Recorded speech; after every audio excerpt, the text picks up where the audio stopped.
Hello दोस्तों, राम राम, प्रणाम सभी को, जय माता दी। आप लोग कैसे हैं? आशा करती हूँ आप लोग अच्छे होंगे। कृपया करके आप लोग हमारे चैनल को सब्सक्राइब कर लीजिए। हमारी वीडियो ज़रा से भी अच्छी लगी तो लाइक शेयर कमेंट ज़रूर करिएगा। आप लोग को आज मैं एक सोहर गीत सुनाने चल रही हूँ, तो आप लोग सुनिएगा और कमेंट्स करके बताइए कैसे लगता है। तो चलिए सुनते हैं। गोदिया में सुंदर लाला नवा बखरिया के भाग जागे हो। गोदिया में सुंदर लाला नवा बखरिया के भाग जागे हो।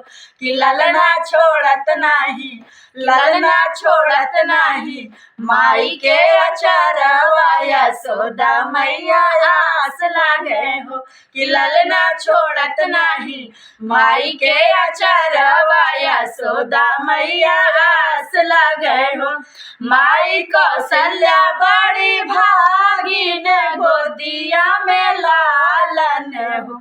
माई कौशल्या बड़ी भागिन गोदिया में लालन हो। कि राजा दशरथ घर भगवान बाजै लागे बाजन हो। कि राजा दशरथ घर भगवान बाजै लागे बाजन हो।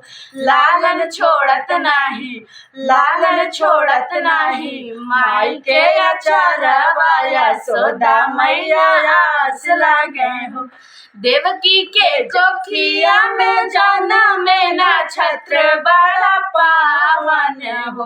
देवकी के कोखिया में जन्म नक्षत्र बड़ा पावन हो। बेड़ी हाथवा के खोले भगवान जनैया दिए दर्शन हो। बेड़ी हाथवा के खोले भगवान कन्हैया दिए दर्शन हो। लालन छोड़त नाही, माई के अचरवा यशोदा मैया आस लगे हो। गोदिया में सुंदर लाला नवा बखरिया के भाग जागे हो। गोदिया में सुंदर लाला नवा बखरिया के भाग जागे हो। कि लाला छोड़त नाही, कि लाला छोड़त नाही, माई के अचरवा यशोदा मैया आस लागे।